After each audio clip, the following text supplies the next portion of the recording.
तो प्रधानमंत्री की तस्वीर हमने आपको दिखाई, जवानों के बीच में मौजूद और दिवाली मना रहे थे। लेकिन अब आपको अयोध्या लेकर चलते हैं। अयोध्या के सरयू घाट पर जबरदस्त तरीके से दिवाली का माहौल देखने को मिल रहा है और सरयू घाट से आपको शानदार भजन भी सुनवाते हैं और दिखाते हैं किस तरीके से वहां पर भव्य नजारा देखने को मिल रहा है। दीपोत्सव का क्षण था, दिवाली आज है। दिवाली के क्षण में हमारे साथ ये विशिष्ट अतिथि मौजूद है। हमारे साथ मौजूद है श्री अयोध्या धाम के सुप्रसिद्ध कथावाचक आलोक व्यास जी और इसके साथ साथ हमारे साथ जगत गुरु करपात्री जी महाराज भी मौजूद है। इसके साथ साथ महंत सीताराम दास भी मौजूद है।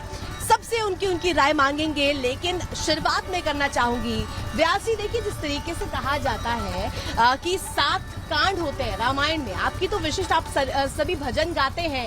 राम में जिस तरीके से इस वक्त अयोध्या नजर आ रही है, दिवाली का क्षण है, कुछ बजा दीजिए जरा। आज दीपावली के पावन पर्व की समस्त रिपब्लिक भारत के श्रोताओं को, दर्शकों को बहुत बहुत शुभकामनाएं। आइए, हम सभी अयोध्या नगरी में मां सरयू के पावन पवित्र तट पर उपस्थित हैं और जैसा कि कल भव्य दीपोत्सव अयोध्या नगरी में 500 वर्षों के बाद में राम जी का जो भव्य मंदिर निर्माण हुआ है, उसमें प्रथम बार में ऐसा दीपोत्सव हुआ है। आइए, राम जी अयोध्या आए हैं तो आइए सुंदर सा भजन श्रवण करें और सुंदर तालियों की सेवा करते हुए आप सभी गाइए। प्रभु जी लौटे हैं, प्रभु जी लौटे हैं, लंका जीत अयोध्या चमक रही। प्रभु जी लौटे हैं, लंका जीत अयोध्या चमक रही। प्रभु जी लौटे हैं, लंका जीत अयोध्या चमक रही। राम जी लौटे हैं, लंका जीत अयोध्या चमक रही। झूम रहे सब नगर निवासी, झूम रहे सब नगर निवासी। शीतल हो गई अखियाँ प्यासी, शीतल हो गई अखियाँ प्यासी। हाँ, आज पधारे सब सुख राशि, आज पधारे सब सुख राशि। मिट गई मन की सभी उदासी, मिट गई मन की सभी उदासी। दिन गए हैं दुखों में बीत, अयोध्या चमक रही। राम जी लौटे हैं, लंका जीत अयोध्या चमक रही। प्रभु जी लौटे हैं, लंका जीत अयोध्या चमक रही।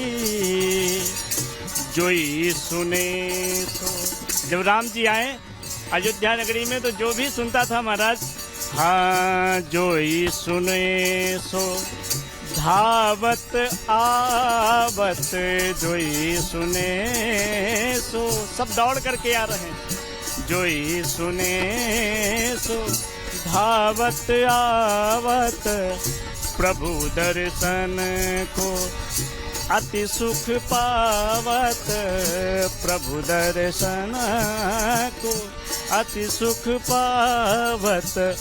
हिल मिल कर सब नाचत गावत, हिल मिल कर सब नाचत गावत। और जैसा कि आज दीपावली का पावन पर्व है, घर घर में सब दीप जलावत, घर घर में सब दीप जलावत।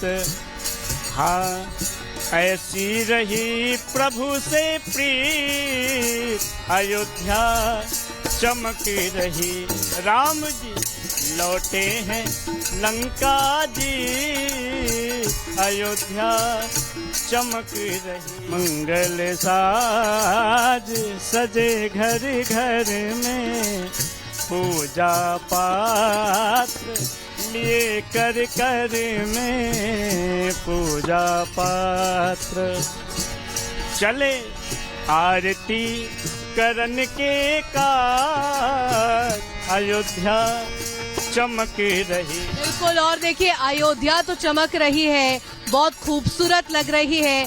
धन्यवाद करना होगा यहाँ की सरकार का। राम मंदिर बना, प्राण प्रतिष्ठा हुई 22 जनवरी 2024। इस तारीख का जितनी बार मैं जिक्र करूं वो कम माना जाएगा, क्योंकि ये तारीख ही कुछ ऐसा है, कुछ ऐसी ऐतिहासिक है।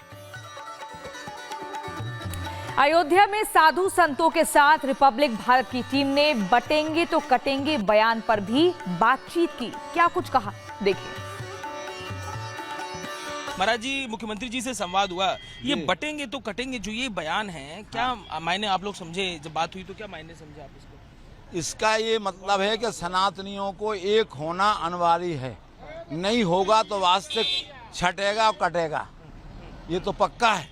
देखे कि अभी बांग्लादेश में क्या हुआ, पूज महाराज जी, बांग्लादेश में क्या हुआ, वहाँ यही तो हुआ, छटे तो कटे। उसको बाला बाहर निकाला, वो तो यहाँ आ गई तो नहीं, वो उसको भी मार डालते, उसके परिवार को पहले मारा था। तो इसलिए अब कटेंगे तो छटेंगे, ये बयान से तक आपको क्या लगता है महाराज जी, ये जनता तक जाएगा? जनता पसंद करेगी? जाएगा और जनता इसको स्वीकार करेगी कि अगर हम लोग 27 में कटे छटे तो हम कटेंगे। आप लोग अपने दायित्व का बोध समझें, केवल पंक्ति ही न करें, अपने दायित्व का बोध हो। अगर बटे तो कटे। ये कैसी लगी ये लाइन? आपको लग रहा है कि जनमानस तक जाएगी? ये जो पंक्तियां हैं राजनीतिक पहुंच चुकी है, जाएगी नहीं, पहुंच चुकी है जी।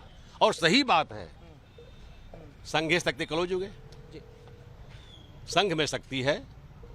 आपका शरीर है, संघ साथ दे रहा है तो आप सही है। कोई अंग खराब हो गया तो आप अपंग हो गए। बटेंगे तो कटेंगे, तमाम मुद्दों पर मुख्यमंत्री जी ने बोला, कैसे देखते हो उसे? अच्छे से देखते हैं, सकारात्मक देखते हैं। मुख्यमंत्री जी की बात बिल्कुल सही है। बटेंगे तो कटेंगे, उसका प्रभाव पड़ रहा है समाज पर, और बटेंगे कटेंगे कई प्रमाण आ रहा है। अभी आप देखिए बहराइच में बटेंगे तो कटेंगे हुआ। देश में और भी जब हिंदू त्यौहार होते हैं, हिंदू पर्व होते हैं, तो बटेंगे कटेंगे फार्मूला। जनता इसको पसंद करेगी? आपको लगता है जनता भी पसंद मुझको तो लगता है जनता पूरी तरह पसंद करेगी। जो सनातनी है कम से कम वो तो निश्चित रूप से पसंद करेंगे। इस बयान को लेके तो हम सीधे से कह सकते हैं कि आज जो समय की मांग है उस हिसाब से योगी जी का ये स्लोगन बहुत ही दिव्य है। अगर हिंदू नहीं एक हुआ तो निश्चित यही होगा जो बांग्लादेश में हुआ वो भारत की धरती हो सकता है। जनता स्वीकार करेगी इसे? आपको लग रहा है राजनीतिक बयान को? बिना जनता स्वीकार के इसका काम नहीं चल रहा। आज हर हिंदू अपने आप को बिल्कुल अकेला समझ रहा है, इसलिए हर लोग योगी के साथ रहना चाहेंगे। जो संवाद सीएम मुख्यमंत्री के साथ हुआ है, क्या अर्थ